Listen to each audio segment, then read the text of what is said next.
या ठिकाणी या महाराष्ट्राचे खऱ्या अर्थानं लोकनेते म्हणून ज्यांचा नामोल्लेख इतिहासामध्ये केला जातो, ते खऱ्या अर्थानं गोर गरीब दीन दलित वंचित शोषित पीडितांचा आवाज ज्यांनी बुलंद केला, या महाराष्ट्राचे माजी उपमुख्यमंत्री, देशाचे नेते आदरणीय दिवंगत गोपीनाथरावजी मुंडे साहेब यांच्या जयंतीच्या निमित्तानं आज प्रतिवर्षाप्रमाणे याही वर्षी आपण अभिवादनाचा कार्यक्रम या ठिकाणी ठेवण्यात आलेला आहे. या कार्यक्रमाला आवर्जून उपस्थित असलेले गेल्या कित्येक वर्षापासून म्हणजे महाविद्यालयीन जीवनापासून आम्ही ज्यांना पाहतो, या पंचायत समितीचे माजी उपसभापती आदरणीय बाळासाहेबजी गुट्टे साहेब, आदरणीय दहिफळे साहेब, त्याचबरोबर युवकांचे नेते आदरणीय रामानंदजी मुंडे साहेब, ग्रामीण भागातलं एक रांगडं नेतृत्व आदरणीय शरद भाऊ, त्याचबरोबर सामाजिक चळवळीमध्ये सातत्यानं सहभागी असणारे आणि उद्याच्या 21 तारखेला नगरसेवक म्हणून या शहरामध्ये काम करू पाहणारे आमचे मित्र प्रकाशजी ससाने, आमचे अजय भाऊ, तहरीके खुद्दाद या संघटनेचे जिल्हाध्यक्ष सन्मान्य तबरेज भाई, त्याचबरोबर बांधकाम व्यावसायिक आमचे आदरणीय जाबाडे साहेब, बंधुराज, आमचे मुंडे मामा आणि या कार्यक्रमाला धर्मा या सगळेजण उपस्थित असलेले दोन्ही पत्रकार आमचे मुंडे साहेब, अजय भालेरावजी आणि बांधवांनो, मित्रांनो, आज या ठिकाणी या अभिवादनाच्या निमित्तानं मुंडे साहेबांविषयी आपण 2 शब्द बोलावं, ही एक आंतरिक भावना या ठिकाणी आहे. आज सकाळी छोटेखानी कार्यक्रम अभिवादनाचा झाला आणि सगळ्यांना कामाच्या गडबडीमध्ये पुष्प अर्पण करून ती माणसं निघून गेली.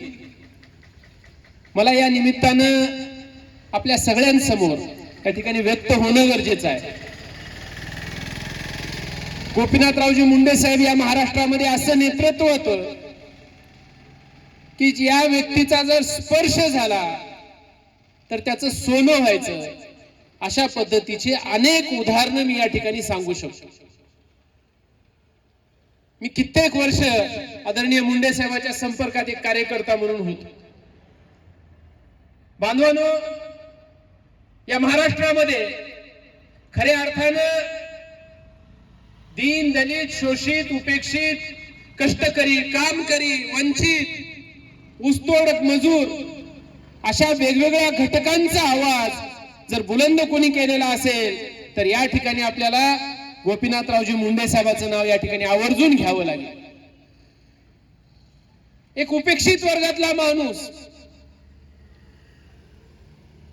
ग्रामीण भागातला माणूस, परंतु स्वकर्तृत्वावर या माणसानं संघटन निर्माण केलं, अनेक कार्यकर्ते निर्माण केले, अनेक खासदार आमदार मंत्री निर्माण करण्याचं ताकद गोपीनाथरावजी मुंडे साहेबांमध्ये होती. आज आपल्याला लक्षात येईल की एकेकाळी भारतीय जनता पार्टी एका विशिष्ट समुदायामध्ये होती, परंतु तशाही परिस्थितीमध्ये गोपीनाथरावजी मुंडे साहेबांची एंट्री पक्षामध्ये झाली काय आणि पक्षाचं ज्या पद्धतीनं त्यांनी संबंध महाराष्ट्रामध्ये घडी बसवली, ती घडी जर पाहिली तर ओबीसीचा चेहरा देण्याचं काम खऱ्या अर्थानं महाराष्ट्रामध्ये जर पहिल्यांदा कोणी केलं असेल तर ते गोपीनाथरावजी मुंडे साहेबांनी या ठिकाणी केलेलं आहे. आणि म्हणून त्यांनी ज्यांना हात धरला, ज्यांच्या डोक्यावर हात दिले, ती माणसं आमदार झाली, ती माणसं खासदार झाली, ती माणसं मंत्रिमंडळात गेली. आणि एखादी सभा साहेबाची व्हावी यासाठी संबंध महाराष्ट्रभर मागणी यायची की साहेब तुम्ही सभेला या. कारण ते गणितच असं व्हायचं की एखादी सभा मुंडे साहेबाची झाली तिथली सीट कंपल्सरी निवडून आली, अशा पद्धतीचा इतिहास राहायचा. विशेषतः आपल्या बाजूचा रेणापूर मतदारसंघामधून साहेब आमदार व्हायचे आणि मग अहमदपूर आणि रेणापूर अगदी खेटून असलेले मतदारसंघ आणि त्यामध्ये सुद्धा मुंडे साहेबाचा शब्द प्रमाण. इथं तिकीट फक्त कुणाला याची वाट पाहिली जायची, ज्याचं तिकीट ते आमदार, अशा पद्धतीची एक वातावरण या ठिकाणी व्यक्त करायला या ठिकाणी मला आवडणार आहे. बांधवांनो, आमच्या सारख्या सर्व, माझं वैयक्तिक सम्यक समता हे वृत्तपत्र ज्यावेळेस रजिस्ट्रेशनचा विषय, कारण तुम्ही तुमची जिनिंगचं सांगितलं, साहेब लोकसभेमधले उपनेते होते आणि निवडणुका अगदी 4 महिन्यावर होत्या. एका वृत्त आमच्या पत्रकारितेच्या क्षेत्रामध्ये थोडा कमी भरती झाली, मला बसवण्यात आलं, कामावरून कमी करण्यात आलं आणि तशा परिस्थितीमध्ये मी मुंडे साहेबांची भेट घेतली. मुंडे साहेबांनी सांगितलं, सिद्धार्थ आता पत्रकार होण्यापेक्षा आता तू संपादक हो. मी ऑनलाईन प्रस्ताव टाकलेला त्यांना सांगितला. गिरडे साहेब त्यांचे पीए होते आणि त्यांनी सांगितलं काय झालं, अडचण काय. मुंबईला वसंत स्मृती जो सभागृहामध्ये कार्यक्रम राहायचे आणि मग तिथं बसून मला पत्र मुंडे साहेबांनी लिहायला सांगितलं. मुंडे साहेबांचं पत्र आजही माझ्या फाईलमध्ये आहे आणि ते पत्र तू फक्त दिल्लीला नेऊन दे म्हणलं. माझ्यासोबत शेख महबूब इथं नाहीत ते होते. आम्ही मुंबईवरून विमानानं दिल्लीला गेलो आणि बांधवांनो 8 दिवसामध्ये सम्यक समता हे जे वृत्तपत्र आहे त्याच्या टायटलची मंजुरी मला केंद्र शासनाने मिळाली. म्हणजे एवढा मोठा नेता या आपल्या परिसरामध्ये होता, हे आपलं निश्चितपणानं भाग्य आहे असं मानणाऱ्यापैकी मी कार्यकर्ता. आणि मग अशा नेत्याच्या संबंधानं उतराई होणं सुद्धा, कारण समाजकारणामध्ये राजकारणामध्ये माणसं मोठी होतात, त्या वेळेला माणसांनी साथ संगत अनेकांनी केलेली असते, परंतु दुर्दैवानं पदावर गेल्यानंतर माणसं मागं वळून पाहत नाही, त्यांच्याविषयी कृतज्ञता व्यक्त करत नाही, त्यांच्याविषयी आदराची भावना व्यक्त होत नाही. हा दुर्दैव आहे. यश मिळालं तर फक्त माझी एकट्याच आणि अपयश आलं की मग सगळ्यांचं, अशी एक भावना या ठिकाणी आहे. परंतु यश असेल, अपयश असेल, चांगले दिवस असतील, वाईट दिवस असतील, आम्ही कायम गोपीनाथरावजी मुंडे साहेबाला कधीच विसरणारी माणसं नाही, हे या ठिकाणी आम्ही जाहीरपणाने सांगतो. कारण ज्या वेळेस डॉक्टर बाबासाहेब आंबेडकर विद्यापीठाला नामांतराचा विषय होता त्यावेळेस गोपीनाथरावजी मुंडे साहेबांनी जेल भोगलेली आहे, जेल, की या विद्यापीठाला बाबासाहेब आंबेडकरांचं नाव द्यावं. अशा पद्धतीचा पुरोगामी विचार जपणारा व्यक्तिमत्व आदरणीय गोपीनाथरावजी मुंडे साहेब आहे आणि म्हणून आम्हाला ते अतिशय जिव्हाळ्याचे वाटते. वैयक्तिक अनेकांना मदती या ठिकाणी केलेल्या आहे, हे आपल्याला आपल्या सगळ्यांना या ठिकाणी माहित आहे. आणि म्हणून यांच्या कार्याविषयी, या नेत्यांच्या विषयी कृतज्ञता व्यक्त करण्यासाठी म्हणून ज्यावेळेस नगर परिषदेमध्ये आम्हाला काम करण्याची संधी मिळाली आणि काम करत असताना एखादा चौक व्हावा, एखादं स्मारक व्हावं, त्याचं कारण असं आहे, माणसं येतात, माणसं जातात, परंतु कुठंतरी नतमस्तक होता यावं, कुठेतरी आदरांजली अर्पण करता यावी, त्यांच्याविषयी कृतज्ञतेचा भाव निर्माण व्हावा, या भूमिकेतून अहमदपूर शहरामध्ये महापुरुषांची स्मारक झाली पाहिजे, महापुरुषांचा पुतळा झाला पाहिजे, महापुरुषांच्या नावाचा चौक या ठिकाणी झाला पाहिजे. ही भूमिका आमची कायम होती, आहे आणि भविष्यात सुद्धा राहणार आहे. मागच्या काळामध्ये आपण ते करण्याचा प्रामाणिकपणे प्रयत्न केला. मला या ठिकाणी बालूभाऊ, मला आवर्जून सांगायचं या ठिकाणी की या अहमदपूर शहरामध्ये महाराष्ट्रातला पहिला अधिकृत चौक, अधिकृत मी म्हणतोय कारण नगर परिषद अहमदपूरने हा ठराव घेऊन या अहमदपूर शहरामध्ये लोकनेते स्वर्गीय गोपीनाथरावजी मुंडे चौक अशा पद्धतीचा अधिकृत चौकाची स्थापना आपण अहमदपूर शहरामध्ये या नगर परिषदेच्या माध्यमातून करू शकलो, याचा मला मोठा आनंद आहे. आणि ते करत असताना या चौकाचं अनावरण आदरणीय ताईसाहेबांच्या हाताने व्हावं अशी भूमिका या ठिकाणी होती. सभागृहामध्ये विषय निघाला म्हणून सांगणं गरजेचं आहे. मुंडे साहेब, सभागृहामध्ये मी एका वेळेस 6 चौक या ठिकाणी स्थापन करून घेतले. या ठिकाणी आदरणीय अण्णाभाऊ साठे चौक, त्याचबरोबर विवेकानंद चौक, स्वामी विवेकानंद चौक, छत्रपती संभाजीराजे चौक, त्याचबरोबर महात्मा बसवेश्वर चौक अशा पद्धतीने 6 चौकाचा ठराव मी सभागृहामध्ये सूचक म्हणून मांडला, सभागृहामध्ये त्यांनी मान्यता सुद्धा दिली. हे खूप मोठी उपलब्धी आहे असं मानणाऱ्यापैकी मी कार्यकर्ता आहे. आणि मग विषय असा झाला की आम्ही नगरसेवक होतो, थोडस इकडे तिकडे झाल्यामुळे विरोधी पक्षात गेलो आणि मग विषय मांडला की या ठिकाणी पालकमंत्र्याच्या हाताने सभागृहामध्ये विषय मांडला की या चौकाचं ओपनिंग व्हावं. बांधवांनो, मला त्यांची नावं घ्यायची नाही, परंतु त्या माणसांनी सभागृहामध्ये टिंगलटवाळी करायला सुरुवात केली आणि म्हणले पंकजाताईला कशाला बोलवता, आपण असं करूया, म्हणले राष्ट्रपती येतात का बघूया, कुणी म्हणला दिल्लीचे मुख्यमंत्री येतात का बघूया. अशा पद्धतीच्या टिंगलटवाळ्या करायला सुरुवात झाली. मी त्यांना सांगितलं की हा भावनेचा विषय आहे, हा लोकनेत्याच्या चौकाच्या उद्घाटनाचा विषय आहे. जर एखाद्या त्यांची मुलगी आपल्या लातूर जिल्ह्याची पालकमंत्री असेल आणि आपण जर त्या चौकाचं अनावरण करणार असो आणि पालकमंत्र्याला बोलवलं, आपलं काय जाणार आहे. अरे त्यांच्या हाताने करूया, पालकमंत्र्याच्या हाताने चौकाचं उद्घाटन करूया. परंतु बालूभाऊ 1.5 तास सभा या ठिकाणी चालली, सभा चालली आणि दुर्दैव असं आहे की त्यावेळेस 6-7 नावं पुढे आली. उगाच केजरीवालला बोलवा, राज्यपालाला बोलवा, पंतप्रधानाला बोलवा, अशा पद्धतीची टिंगलटवाळी सुरुवात केली. आणि मग याच्यावर मतदान झालं, सभागृहामध्ये याच्यावर मतदान झालं आणि मतदान करून म्हणजे त्यांना फक्त पालकमंत्री जे आहेत पंकजाताई मुंडे यांना बोलवायचं नव्हतं म्हणून ही यादी सुरुवात केली. आणि योगायोगाने ह्याच्यावर मतदान झालं. 3 विरुद्ध बाकी अशा पद्धतीचं मतदान झालं. 4 विरुद्ध इतर असं मतदान झालं. सभागृहामध्ये प्रोसिडिंग झालं. मी खाली आलो. मी म्हणलं आज काय केलात तुम्ही. आमच्या नगराध्यक्ष आदरणीय पुण्यताई नगराध्यक्षा होते, संतोष भाऊ, पुण्यताई, मी, कलीमुद्दीन अहमद, अशी 4 एका बाजूला आणि बाकी सगळे बाजूला. मी त्यांना सांगितलं की ठीक आहे, आता तुमच्या सगळ्याच्या सह्या होऊ द्या, तुमच्या सह्या झाल्या, मला सह्याचे कागद द्या. तुमचे पद मी एका दिवसात घालतो. त्याचं कारण असं आहे, तुम्ही पालकमंत्र्याला उद्घाटनाला विरोध करता. आणि असं 1 दिवस झाल्यानंतर सगळे एकत्र बसले, म्हणले कागदावर ह्याला जर मिळाले कागद आपली अडचण व्हायची, जाऊ द्या देऊन टाका ठराव. आणि मग सभागृहामध्ये केला होता विरोध आणि दुसऱ्या दिवशी म्हणले ठीक आहे बोलवा पालकमंत्री. ते पत्र नगराध्यक्षाचं आपण घेतलं, कारण अधिकृत पाहिजे होतं. नगराध्यक्षाचं पत्र निमंत्रणाचं घेऊन मग पालकमंत्री महोदय आदरणीय ताईसाहेबाकडे दिलं. ताईसाहेबाकडे दिल्यानंतर याच ठिकाणी तो कार्यक्रम अतिशय सुंदर, देखना, नीटनेटका आमचे आदरणीय अशोकरावजी केंद्रे साहेब यांचा नामोल्लेख मी या ठिकाणी जाणीवपूर्वक करणार आहे की त्यांनी या कार्यक्रमाला खूप मोठं सहकार्य या ठिकाणी दिलं. आणि मग एक चांगला सुंदर पेंडॉल वगैरे असं करून एक दर्जेदार कार्यक्रमाचं 13 ऑगस्ट 2015 रोजी आपण या चौकाचं अनावरण आदरणीय ताईच्या हस्ते या ठिकाणी झालं. बांधवांनो, मला हे याच्यासाठी सांगायचंय की अनेक जण पडद्याच्या समोर एक आणि पडद्याच्या पाठीमागे काही अशा गोष्टी सातत्याने घडत असतात.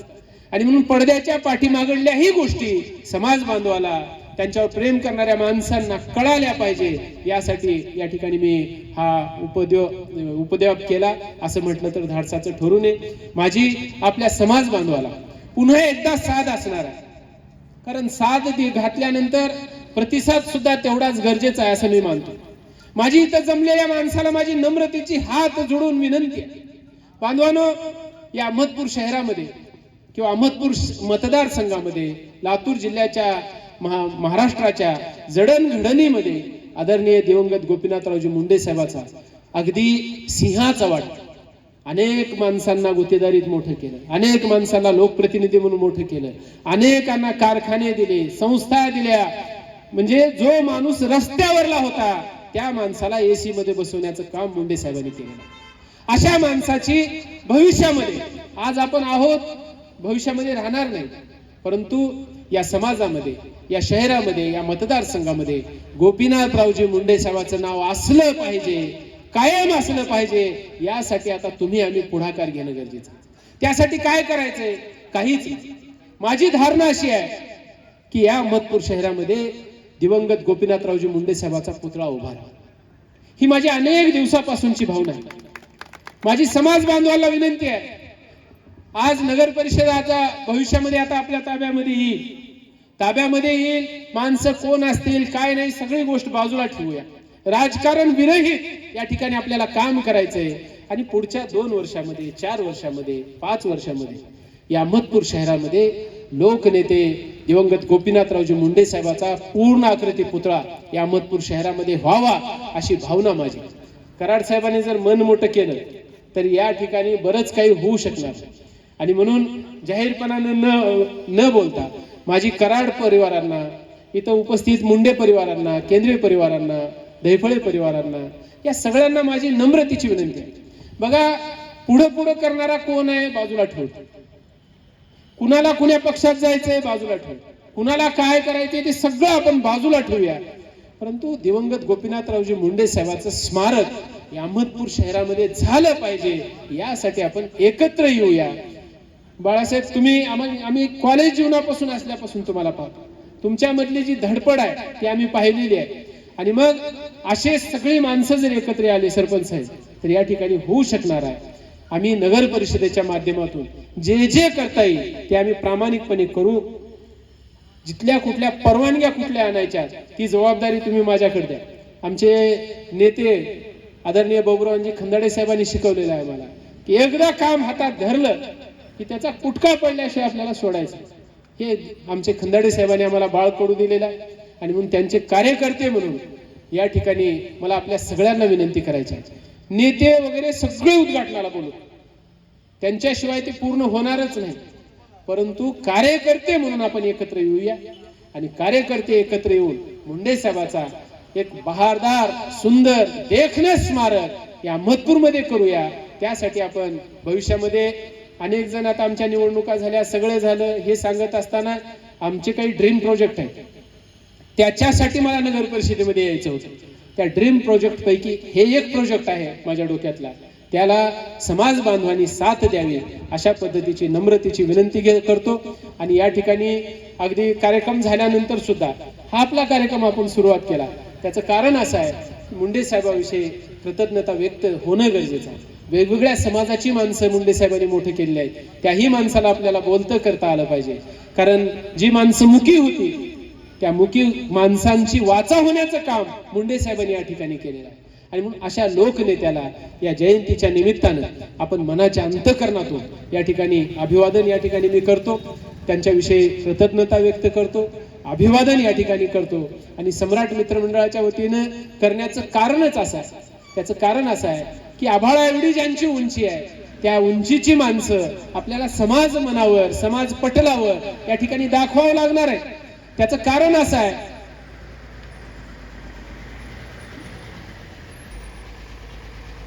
इथले महापुरुष असतील, नेते असतील, या सगळ्यांना फक्त जातीच्या चौकटीत बसून यांचं नेतृत्व खुजं करण्याचा प्रयत्न केलेला आहे. म्हणजे एखादा नेता आहे फक्त त्या जातीपुरतच त्यांचं काम आहे अशा पद्धतीची भावना दाखवून इतर समाजामध्ये, सामाजिक क्षेत्रामध्ये यांचं योगदान नाही अशा पद्धतीची भावना या ठिकाणी ते जाणीवपूर्वक इथली प्रस्थापित व्यवस्था व्यक्त करतात. आज मुंडे साहेबांनी बाबासाहेब आंबेडकर विद्यापीठाच्या नामांतर लढ्यामध्ये सहभागी घेतलेला आहे असं म्हटलं तर इथल्या दलित समाजाची छाती अशी स्वाभिमानाने फुरफुरून येते. हा इतिहास आपल्याला लोकांना सांगावा लागेल तरच खऱ्या अर्थानं अशा लोकनेत्यांचं या ठिकाणी आपल्याला वर्णन या समाज बांधवापुढे करता येईल, त्यांच्या कार्याला या ठिकाणी उजाळा देता येईल असं मानणाऱ्यापैकी मी कार्यकर्ता आहे. या भविष्यामध्ये या सगळ्या कामाविषयी आपण एकत्र येऊन काम करूया अशा पद्धतीची भावना या ठिकाणी मी व्यक्त करतो आणि मी माझं लांबलेलं मनोगत या ठिकाणी थांबवतो. जय हिंद, जय महाराष्ट्र. गोपीनाथरावजी मुंडे साहेब अमर रहे, अमर रहे, अमर रहे, अमर रहे, अमर रहे, अमर रहे. गोपीनाथरावजी मुंडे साहेबांचा, गोपीनाथरावजी मुंडे साहेबांचा, गोपीनाथरावजी मुंडे साहेबांचा. लोकनेते आदरणीय गोपीनाथरावजी मुंडे साहेब यांच्या जयंतीनिमित्त या कार्यक्रमासाठी उपस्थित असलेले सम्राट मित्रमंडळाचे अध्यक्ष आदरणीय डॉक्टर सिद्धार्थ कुमार सूर्यवंशीजी, अहमदपूर पंचायत समितीचे उपसभापती आदरणीय बालासाहेबजी गुट्टे, मळवणचे सरपंच मोहनराव देवखळे, उडग्याचे सरपंच शरदराव मुंडे, आदरणीय प्रकाशराव ससाने, आदरणीय कराल मालक, इथं उपस्थित गोविंदराव कांडणगिरे, इथं उपस्थित रामानंद मुंडे, उपस्थित काय सांगावं, जे आपण या सगळ्याचा अनुभव डॉक्टर साहेब तुम्ही घेतलाय, मी घेतलाय, बालासाहेब तुम्ही सुद्धा घेतलाय. कारण काही दिवस आपलं नशीब की आपण काही दिवस का होईना मुंडे साहेबांसोबत म्हणजे काढले. आणि जसे महापुरुष विश्वरत्न डॉक्टर बाबासाहेब आंबेडकर, छत्रपती शिवाजी महाराज, अण्णाभाऊ साठे हे भारताचे विश्वाचे रत्न आहेत. त्यापैकीच मुंडे साहेब एका जातीचे नाही. मुंडे साहेब हे सर्वसामान्य, दीन, दलित, गोर, गरीब, पीडितांचे नेते होते. तिथं त्यांना आजपर्यंत, त्यांच्या घराण्याला आजपर्यंत कधी जातीनं, धर्मानं कधीच शिवलं नाही. आजही त्या घराण्यामध्ये तुम्ही जात बाजूला ठेवूनच जावं लागेल तुम्हाला. तिथं जातीचा जात असावी लागते, असते, पण त्या घराण्याला आज